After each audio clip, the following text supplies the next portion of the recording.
Curfew হলো সরকারের, যখন একটা সরকার ফেল করে, যখন একটা সরকার স্টেট চালাতে ফেল করে, তখন তারা মানে কারফিউ দেয়, কারফিউ দিয়ে নিয়ন্ত্রণ করার চেষ্টা করে। নিয়ন্ত্রণ করে। সুতরাং তারা ফেল, তারা যে ফেল এটা তারা নিজেরাই প্রমাণ করে দিচ্ছে। আমি একটু, আমরা যেটা গতকাল থেকে শুনছি, সরকার হয়তো বা ইন্টারনেট খুলে দিতে পারে, ব্যবসায়ীদের দিক থেকে চাপ আছে। এখন ইন্টারনেট খুললে আবার কি সমস্যা, এই যে গত কয়েকদিনে ঢাকায় যে হত্যাযজ্ঞ হয়েছে, ধ্বংসলীলা হয়েছে, এটার ছবি ভিডিও তো ছড়িয়ে পড়বে সারা বিশ্বে, এবং তখন জনবিস্ফোরণ আরো বড় আকারে হতে পারে। পুরা রাস্তা আমার কাছে মনে হচ্ছিল একটা কুকুরও কোথাও নেই। মানে জি জি নোমান ভাই, তখন আমিও ঢাকায় ছিলাম, এবং আমাদের আমরা গণমাধ্যম কর্মীরা যাদের কাছে কারফিউ পাস ছিল না, আমাদের সাংবাদিকতার কার্ড দেখানোর পরেও কিন্তু আর্মি তখন আমাদের পিটিয়েছে। হ্যাঁ, আমি এইটা সেটা ছিল কারফিউর চিত্র। এখন কারফিউ বলতে কি, এখন কারফিউ রাস্তা জনগণ আছে ঢাকায়, আপনি খোঁজ নিয়ে দেখেন পুরো ঢাকায় মানুষ কিন্তু চলাচল করতেছে, নাম্বার ওয়ান। এবং বিক্ষোভ আছে বিভিন্ন জায়গায়, বিচ্ছিন্নভাবে বিক্ষোভ হচ্ছে। আমার দিনে দিনে বিক্ষোভটা কিন্তু কমছে না, দিনে দিনে কোথাও কোথাও বিক্ষোভের পরিমাণ বাড়ছে, মানুষের সংখ্যা বাড়ছে। সুতরাং এই আপনি যে বললেন যে হাসান মাহমুদ সাহেব যেটা বলছেন, মারুফ মল্লিক যেটা উল্লেখ করলেন, এটা আসলে যথাযথ সত্য কথা বলছেন। উনি সাধারণত বেফাস কথা বলেন। আমার মনে হয় দীর্ঘদিন পরে ওনার মুখে একটা বাস্তব কথা শোনা গেছে যে ওনারা আতঙ্কে আছেন, মন্ত্রীরা আতঙ্কে আছে। এবং বিভিন্নভাবে মানে এইসব সময়ে যেহেতু আপনার তথ্য প্রবাহেরা সরকার নিজেই বন্ধ করে দিয়েছে, মানুষকে সঠিক তথ্য জানার যে পথটা, সেই জন্য কিছু গুজব ছড়াবে এখন নানাভাবে, যে যেভাবে পারে গুজব ছড়াচ্ছে। কিন্তু মন্ত্রী হাসান মাহমুদ যা বলছেন, মন্ত্রী বলতে ফেসিবাদী সরকারের যে মন্ত্রী, যারা নিজেরা সরকার গঠন করছে, তো এই সরকারের মন্ত্রী যারা বলছে, আসলে তারা আতঙ্কে আছেন এবং আতঙ্কে থাকারই কথা। এই অবস্থায় আতঙ্কে না থাকার কোনো উপায় নাই। আপনারা জানেন যে বিক্ষোভের সময় বিভিন্ন এমপিদের গাড়িতে হামলা হয়েছে বিভিন্ন জায়গায়। এই মারুফ মল্লিক যেটা উল্লেখ করলেন যে পুলিশ বক্সে হামলা হয়েছে, পুলিশ থানা হামলা হয়েছে।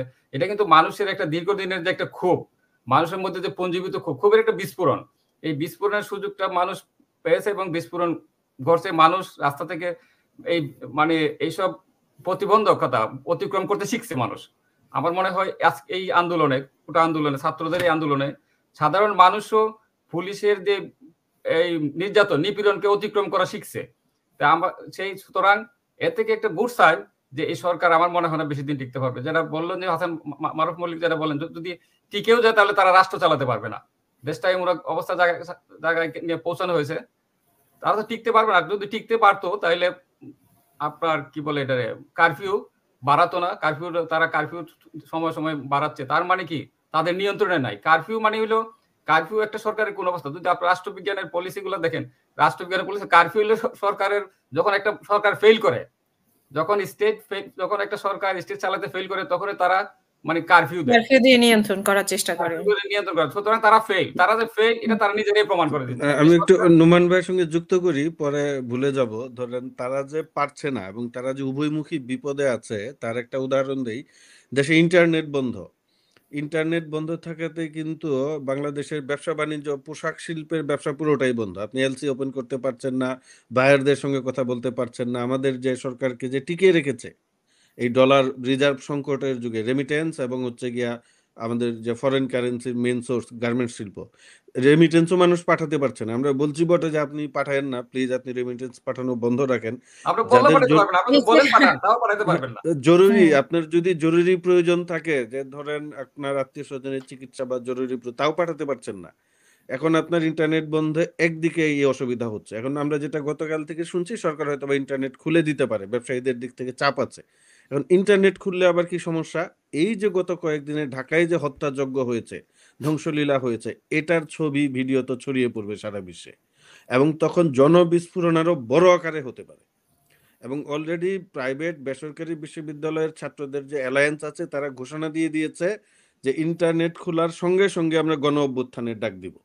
আমরা এখন সবাইকে যোগাযোগ করতে পারছি না, যোগাযোগ ব্যবস্থা ব্যাহত হচ্ছে, আমরা সংঘবদ্ধ হতে পারছি না, টেলিফোন এবং ইন্টারনেট অ্যাভেলেবেল হলেই আমরা গণ অভ্যুত্থানের ডাক দিব, পথে নেমে আসবো। তাহলে দেখেন দুই দিক দিয়ে বিপদে আছে তারা।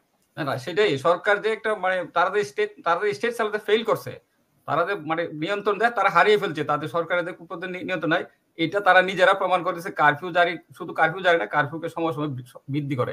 এবং রাষ্ট্রীয় সরকার, হাসিনা যেটা আগে বলছিলেন, মাহবুব মল্লিক যেটা উল্লেখ করলেন যে সরকার ছুটি বাড়াচ্ছে, ছুটি কেন বাড়াচ্ছে? সরকার যদি পারতো, সরকারের কাজ কি? সরকারের কাছে রাষ্ট্র চালিয়ে নেওয়া, বরং সরকার নিজে রাষ্ট্র বন্ধ করে দিচ্ছে, রাষ্ট্র কার্যক্রম সব সরকার নিজেই বন্ধ করে দিচ্ছে।